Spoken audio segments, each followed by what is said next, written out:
Вітаю, мене звати Любомир Ференц і ми продовжуємо інформаційний вечір на телеканалі АТР. І сьогодні ми з Іваном Зайцем, народним депутатом України 5 скликань. Він був народним депутатом 1-го, 4-го та 6-го скликань парламенту України. Будемо говорити про дуже важливу дату в історії України та українського народу, тому що 1 грудня 91-го року відбувся всеукраїнський референдум, на якому понад 90% українців, в тому числі більшість населення Криму і Севастополя, проголосували за незалежність України. Коли ми говоримо про більшість, то Севастополь дав на понад 57% і Крим в цілому понад 54% голосів за. Пане Іване, от коли ми дивимося з перспективи теперішньої, так, чи тодішньої, скажімо, давайте тодішньої, так, в 91-му році, чи передбачався такий розвиток подій, так? Цифри досить такі приголомшливі, також Схід понад 83%, майже 84% за незалежність голосував. Я говорю про Луганську, Донецьку області. І понад 54% Автономна Республіка Крим дала. Чи очікували ви такого розвитку подій? Очікували. Правда, серед нас, народних депутатів, представників демократичних сил, були різні погляди. Я, наприклад, дотримувався більш радикальної позиції. Я вважав, що достатньо проголосувати акт проголошення незалежності України, так як, наприклад, відновила свою державність Литва, і ми пішли. Але мудрий голова Народної ради Ігор Ахвілович Юхновський, він висунув ідею, що все-таки треба підкріпити наше голосування у Верховній Раді референдумом. І ми прогнозували результат хороший. Просто ми думали, що це даремна трата часу, такі як я, наприклад. Але насправді це був великий виграш. Референдум 1 грудня 91-го року – це важливе історичне рішення. Перше, він наділив акт проголошення незалежності України найвищою легітимною силою. Все-таки майже 29 мільйонів українців підтримало акт проголошення незалежності, а реально це означає, що українська державність виникла не в результаті кулуарних домовленостей між політичними силами, а вона виникла із волі українського народу, з якою вже ніхто не міг не рахуватися. Ні та Росія, ні Захід. Ми відверто повинні говорити, що українська держава постала як геополітичне явище з-поза меж можливого. П'ята колона не хотіла всередині України, і Росія не хотіла, оскільки це була імперія. Захід не хотів, бо боялися там якогось ядерного Армагеддону, але була воля українського народу. А давайте послухаємо, що тоді говорили у цей час люди і про що мріяли, так, коли відбувалось голосування на референдумі у 91-му році. А что вы ожидаете от независимости, от принятия акта независимости? Как? Новую суверенную Украину независимую. Лучшей жизни, что еще можно ожидать? Ага. А что вы думаете по поводу союзного договора? Необходимо он или нет? Нет. Это Можно уже жить. пережиток прошлого. Вы проголосовали уже сегодня? Да. Естественно, за независимость. Нет, я голосовала за Союз. Почему? Это мое убеждение. Ага. Ну, поясните в двух словах, почему Я Украина... считаю, что если мы будем жить в Союзе, значит, нашей стране будет лучше. За незалежність. А как вы считаете, в каком обозримом будущем Украина сможет стать процветающей державой? Ну, я надеюсь, что скоро. Но я не знаю. А каковы будут взаимоотношения с Россией? Должны быть хорошие. Гораздо легче навести порядок в меньшей стране, чем в большей. Но так я надеюсь, что никаких связей с Россией не будет прерываться. И я думаю, что так надеется большая часть интеллигенции. А что вы ждете от независимости? Ну, естественно, больше свободы. Свободы экономической. И улучшение жизни, естественно. Конечно, мы не надеемся сразу на лучшую жизнь. Ну, через пару лет. Не мы, так наши дети. Вы проголосовали уже сегодня? Да, проголосовали. За независимость, естественно. Естественно, за независимость. Как вы считаете, в каком обозримом будущем Украина может стать процветающей державой? Ну, если пойдет все так хорошо, как думается, то я думаю, что года через 3-4 должны стать на ноги. А каковы тогда Через будут... 5 лет провалимся. Посмотрим, не провалимся. Ось так, пане Іване, так? Думаю, через 4-5 лет все буде хорошо, так сказали? Ну, доволі тверезі оцінки, я б сказав би, бо там багато... Це 91-й рік, так? Так, це 91-й рік, це в той самий час. Багато дехто казав, що він очікує волі від проголошення. Дехто казав, що у такій країні, як Україна, краще і легше навести лад. І тому я сказав би, що ці оцінки, вони є реалістичні. Але я хочу трошечки повернутися назад. В чому значення референдуму? Воно ще полягає в тому, що референдум зробив творцями української держави щонайменше 29 мільйонів українців. І це дуже важливо. Це означає, що відповідальність за долю України вже покладається не тільки на плечі батьків-засновників української держави, народних депутатів, які тоді голосували за акт проголошення незалежності України, але ця відповідальність, вона покладається на плечі десятків мільйонів українців. І в цьому плані треба ставати громадянами цієї держави і розуміти, що не тільки є права, але є обов'язки. Треба вірити в Україну, треба вірити у себе. І третє, цей референдум, він об'єднав українську націю. Це був дуже такий сильний поштовх до об'єднання української нації. І четверте, це те, що він припинив оці спекуляції комуністичних сил, проросійських сил, що в нас же був референдум 17 березня 91-го року. От він це все викреслив із історії, новітньої історії української держави.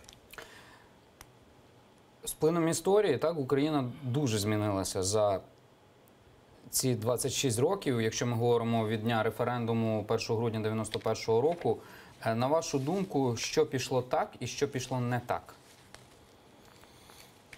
Ясно, що Україна дуже змінилася, тому що ми фактично вийшли із одного ладу, перейшли в інший лад. Ми жили в адміністративній економіці. Зараз ми фактично живемо у ринковій економіці.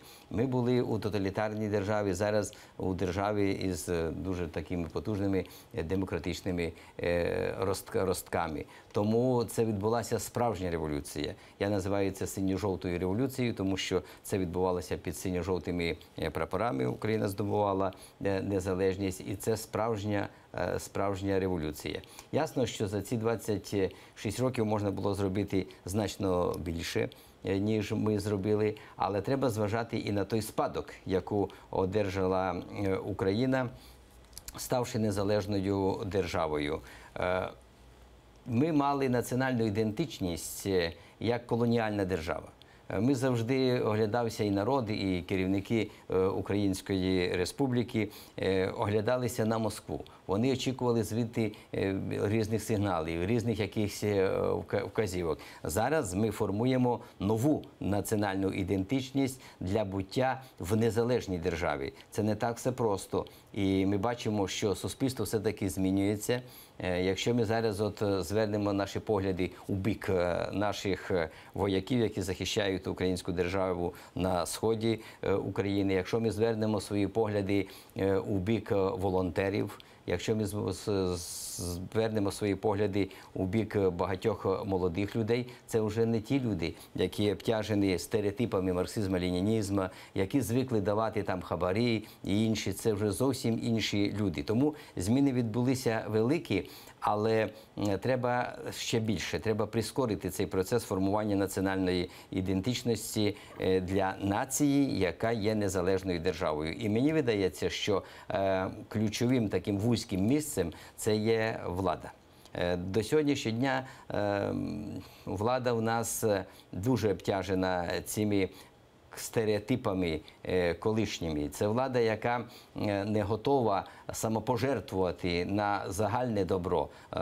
Це влада, яка дуже часто дбає про свої особисті інтереси. От тут у нас найвужче місце. Хоча, з іншої сторони, ми маємо сказати, що саме на теперішню владу випало дуже велике випробування. Тому що для будь-якої країни світу війна – це колосальна біда. Війна не тільки забирає кращих найкращих людей нації, тому що на війну не йдуть зрадники, на війну не йдуть там люди, які не люблять своєї вітчизни, на війну йдуть найкращі люди. Але війна, вона забрала в нас частину нашої території. Війна забрала в нас значну частину економічного потенціалу. Війна обірвала зв'язки між мільйонами громадян, взяти цих людей, які звідти змушені були покинути свої рідні краї. Тому це дуже великий виклик був для теперішньої влади і для всього українського суспільства, але все рівно є можливості більш глибше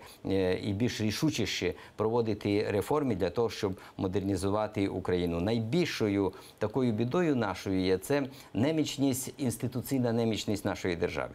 Ми бачимо, як будь-який державний інститут, він сьогодні працює дуже хаотично. А якщо говорити про інститути, то найслабшою ланкою це є кадрова політика. Те старе покоління відійшло, нове уже з новими справжніми поглядами ще не прийшло. І от це така дуже така... І зараз йде боротьба світоглядів, на вашу думку? Ну, до певної міри йде боротьба світоглядів, тому що той, хто передягнувся тільки, взяв там синьо-жовтий прапор у руки, але не змінив свого мислення, він залишився совком. Той, хто не перейшов у площину справжньої моралі, шанування традиції і звичаї свого народу, той буде ще чіплятися за те колишнє. І ми ж бачимо, що це ми спостерігаємо. Тому що ми формуємо зараз національну ідентичність, підбуття української нації як незалежній державі. Пане Іване, сьогодні ще одна річниця, так?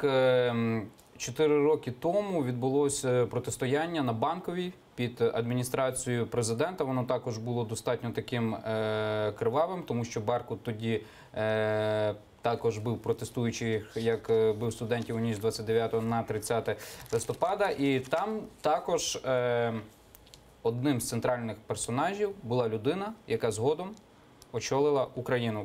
Давайте подивимося це відео і подивимося, про кого я говорю.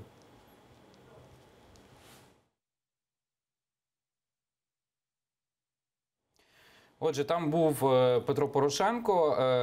Тоді він ще не був президентом України. Згодом за нього люди проголосували на грейдері. Так, ці картинки і це відео облетіло увесь світ. І у мене таке запитання. Ви говорите, що зараз відбувається така боротьба нових сил зі старими. Петро Порошенко які сили уособлює? Я думаю, він людина, яка уособлює і ті сили. Тобто він такий гібрид, так? Так, такий гібрид нового і гібрид старого. От коли ми говоримо про 26 років після проголошення акту незалежності, референдуму, тобто проведення референдуму, де більшість людей проголосувало за незалежність, на вашу думку, чому так сталося, що ми маємо ситуацію таку з Кримом і зі Сходом України? Вина влади є у цьому чи ні? Чи можливо було запобігти цим подіям? Є і вина влади, є і вина суспільства. А у чому саме? Полягає в тому, що українці залишалися далі вірити, будемо так сказати, Москві, вірити Росії. Вони не зрозуміли, що у світі серед держав чинними є тільки національні інтереси. Оці всі розмови про дружбу між народами, між країнами – це все димові завіси для того, щоб захистити свої національні інтереси. Це перше.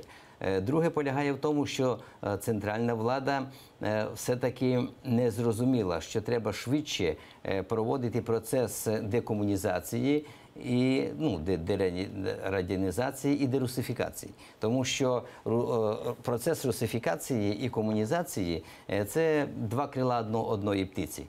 Українська нація не була така дуже прихильна на початку ХХ століття до комуністичних поглядів. Якщо ми вдамося до історії, то всі 20-ті роки ХХ століття вся територія України бушувала у повстаннях, так званих селянських повстаннях, тому що українці не сприймали комунізм, який насаджувався нам із Росії. Тому нас колонізували як у культурному такому плані, у духовному плані, так і в плані господарських укладів, інших таких речей. Отже, центральна влада київська повинна була все-таки швидше здійснювати процес дерусифікації, декомунізації, деколонізації і запускати процес українізації. Але вона замість цього, щоб піти на ці кроки, а саме, ну, наприклад, там, утвердити українську мову в статусі державної мови як повноцінної,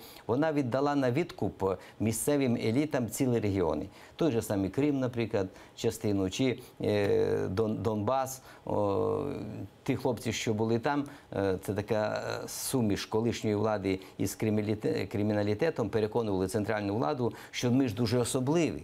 Ми настільки особливі, ну, Донбас, ви ж пам'ятаєте, що говорив, да те саме говорив і Крим, що от ви нам віддайте усі повноваження, і от ми тут розберемося. Я ж пам'ятаю історію, як по Криму Мішков там чудив, як приймалася Конституція Автономної Республіки Крим. Ви ще, можливо, не пам'ятаєте, молода людина, а я вніс там статтю, яка таки... Але в мене тут запитання, так? А от ви, як політик, не відчуваєте якоїсь вини, так? От, наприклад, перших 4 скликань.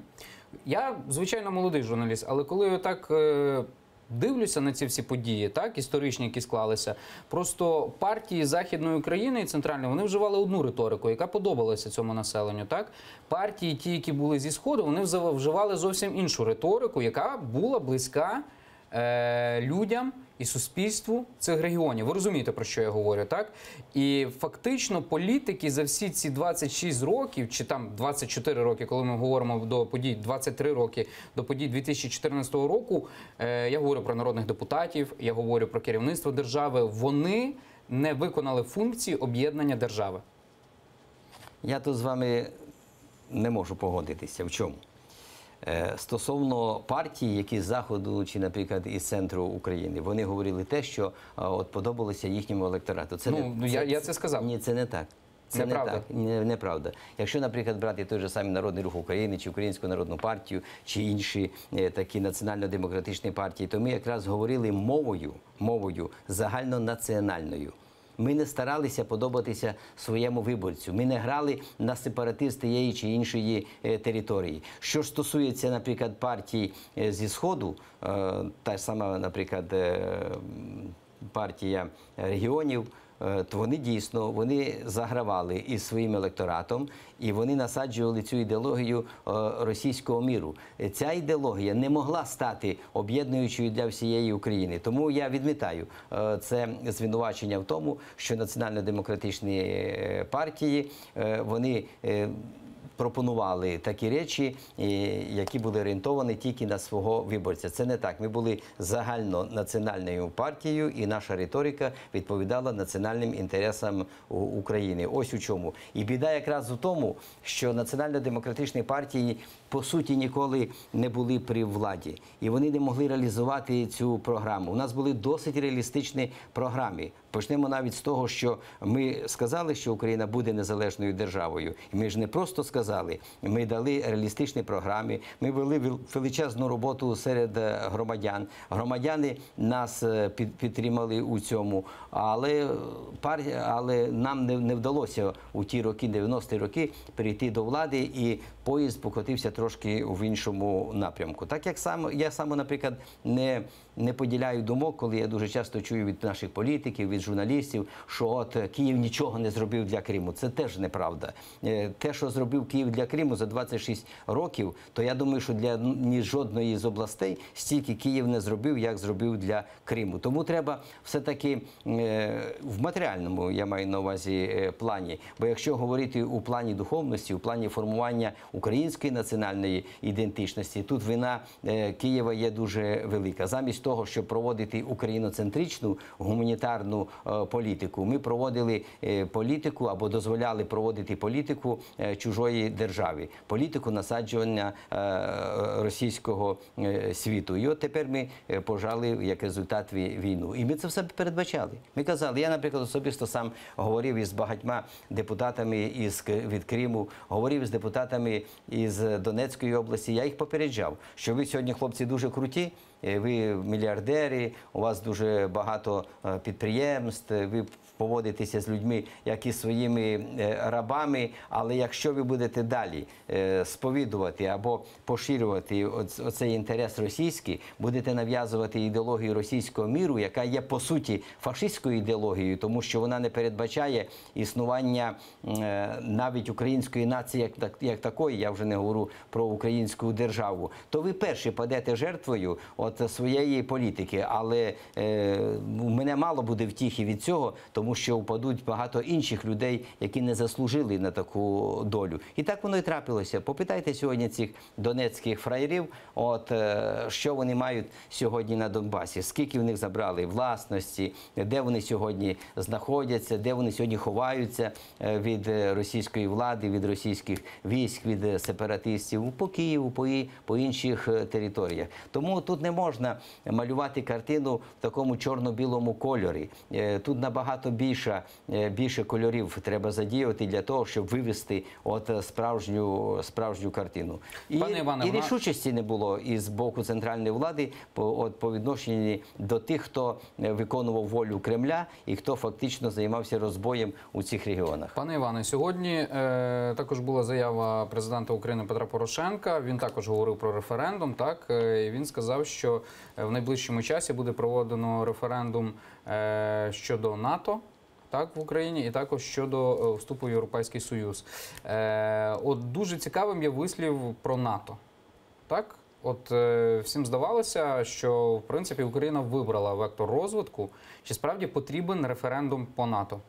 Для того, щоб стати членом НАТО, немає таких приписів у установчих документах Альянсу, щоб ми проводили обов'язково цей референдум. Але ми весь час маємо зважати на те, що Україна формується як держава, формується українська національна ідентичність. А це означає, що всередині суспільства є різні погляди, є різні сили. Інколи влада не хоче брати на себе відповідальність за дуже такі серйозні кроки. І влада завжди апелює до людей, ми хочемо почути людей. Між іншим, референдум 1 грудня 91-го року ми так само чули у Верховній Раді тоді і від Багрова, наприклад, із Криму тоді, і від інших комуністів, що давайте запитаємо думку народу. Давайте запитаємо думку народу. Давайте запитаємо думку народу. Тому цей референдум для членства України в НАТО, він потрібен для того, щоб врешті-решт застовбити, легітимізувати ту політику євроатлантичної інтеграції, яка передбачає членство України в НАТО. Щоб наша влада не хиталася сьогодні від якоїсь багатовекторності до походів у Європу, а потім взагалі до позаблоковості. І з іншої сторони, для людей це буде об'єднуючим, знову ж таки, фактором, як і 1 грудня 91-го року. Отже, цей референдум потрібен. І я вже сьогодні чув у засобах масової інформації, вже пішла критика президента у тому, що це він хоче через цей референдум підняти свої акції на майбутніх президентських виборах. Хай мені назвуть ці критики, ці експерти, хоч одного політика, який діяв би і ніколи не враховував би якийсь, наприклад, інтерес. Це перше. По-друге, треба оцінювати цей крок з іншої сторони. А чи вигідно це для українського народу, чи не вигідно? Я стверджую, що це вигідно і дуже вигідно. По-перше, для будь-якої влади, для будь-якого суспільства, для будь-якого громадянина гарантування національної безпеки самого громадянина завжди є першою функцією. Завжди є першою функцією. От ми цією функцією знехтували. Були після проголошення незалежності України, коли ми сказали, що в нас немає ворогів. Ну, не ми сказали, ми знали, що в нас є двічний ворог Росія, і ми очікували, що рано чи пізно Росія вдасться до війни для того, щоб Україна не стала європейською державою. Тому я ж кажу, тут зрозуміло. Отже, нам треба в НАТО через те, що нам треба гарантувати сьогодні безпеку. Сьогодні характер загроз у світі такий, що будь-яка держава, навіть Сполучені Штати Америки, потуга номер один в економічному плані, військовому плані, не може себе захистити. Тому що якщо раніше небезпеки виникали на твоєму кордоні, заходила якась там армада і пішла на твою територію, то сьогодні небезпеки для твоєї держави можуть виникнути за тисячі кілометрів. Я маю на увазі кібератаки, які можуть розламати будь-яку державу. Я маю на увазі міжнародний тероризм. Я врешті-решт маю на увазі природні катаклізми. Ви подивіться, як цей рік шматувало Сполучені Штати Америки. Збитків було на сотні мільярдів доларів. Сполучені Штати Америки ще можуть самотужки із цим справитися. А уявіть собі якусь іншу країну, чи вона може справитися? Ніколи. Тому нам треба членство в НАТО для того, щоб убезпечити себе від ворогів. Я ж кажу, це не тільки Росія, це і міжнародний тероризм, і кіберзлочинність, і багато-багато інших факторів. Нам треба членство в НАТО для того, щоб ми скоріше переймали від західних демократій ті процедури державного управління, які в нас не утвердились, а тому ми не маємо такої ефективності, яка треба. Ми ж бачимо сьогодні на прикладі асоціації з Європейським Союзом. Підписали асоціацію про Європейський Союз. Тепер ми бачимо тиск із боку Заходу. Вони кажуть, ви зобов'язалися провести реформи? Проведіть ці реформи. Ви не для нас проводите ці реформи. Ви проводите реформи для свого народу. А якщо ви проводите реформи для свого народу, то ви проводите, врешті-решт, і для нас ці реформи. Тому я думаю, що такий референдум треба проводити обов'язково, для того, щоб влада перестала хитатися, для того, щоб процес євроінтеграції зробити незворотнім, тому що сильніше волі народу нема вже нічого. Жодна влада тоді не переб'є цей результат. А я переконаний, що якщо буде зараз референдум, то 80% громадян як мінімум проголосують за членство України в НАТО. Тому що люди вже сьогодні відчули, що без вирішення проблем безпеки не можна сьогодні гарантувати свою перспективу. Так що я думаю, що треба проводити цей референдум і дуже швидко, і не треба просто, я ж кажу, його торпедувати всякими такими речами, які я чув сьогодні від цих експертів, там і закон не той, і те не те, і пішло, поїхало. Ми повинні виходити із потреби, із необхідності стати членом НАТО для того, щоб гарантувати свою безпеку. І в нас є приклад. І давайте скажемо на завершення, оці всі речі, які зараз відбуваються, так, референдум про НАТО, референдум про вступ до Європейського Союзу, це фактично еволюція того всього, що було закладено референдумом у 91-му році, так, про незалежність. Тобто це є нормальний процес, до якого Україна доходить. На вашу думку, це запізно чи все-таки це на часі якраз? Це трошки запізно, але якщо ви запізнилися, це не означає, що вам не треба йти вперед. Треба все рівно йти і пройти свій шлях. Ясно, що ми могли вже в 2008 році мати ПДЧ, і, скоріше всього, сьогодні ми вже були б членами НАТО, і не було б цієї війни страшної із Росією, і ми могли б сконцентрувати свою увагу на економічних реформах, а тепер думаємо про те, як захистити територіальну цілісність, як захистити наших людей. Тому ясно, що можна було б це зробити скоріше, але знову ж таки, тоді і багато серед людей не розуміли значення членства України в НАТО. І серед нашої української так званої політичної еліти не розуміли важливості цього кроку. Навіть усередині демократичних сил тоді у нас було два полюси. Ющенко, наприклад, вважав, що треба домогтися будь-якою ціною ПДЧ, тобто програми підготовки України до членства в НАТО, а прем'єр-міністр тоді не дуже поспішала у цьому напрямку. Тому ми трошки спізнилися, але це не означає, що ми повинні посипати голову попелом і не йти вперед. Треба завжди йти вперед, бо той, хто не йде вперед, той загрузає.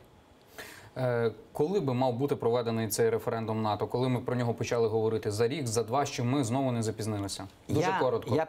Я перший заступник голови громадської організації «Рух за Україну НАТО». Цю громадську організацію очолює Леонід Макарович Кравчук, перший президент. І ми це питання про референдум поставили як запит громадськості, запит суспільства ще в 2015 році, навіть в 2014 році. Тобто ми запізнюємося. Реально, якщо мислити, то я думаю, що цей референдум можливий буде під час президентських виборів. Це буде така аналогія із референдумом 1 грудня 1991 року. Тоді були вибори президента і був всеукраїнський референдум на підтвердження акту проголошення незалежності України. Я вважаю, що це те саме трошки запізнення, але воно ще обумовлено тим, що дуже довго наша влада не декларувала ціль євроатлантичної інтеграції як членство в НАТО. І тільки в цьому році вони вдосужилися внести у закони те, що ми співпрацюємо із НАТО з метою стати членом цього альянсу. Дякуємо Івану Зайцю, екс-народному депутату України. Мене звати Любомир Ференц, і ми зустрінемося у цій студії. Будемо говорити про економіку вже за кілька десятків хвилин.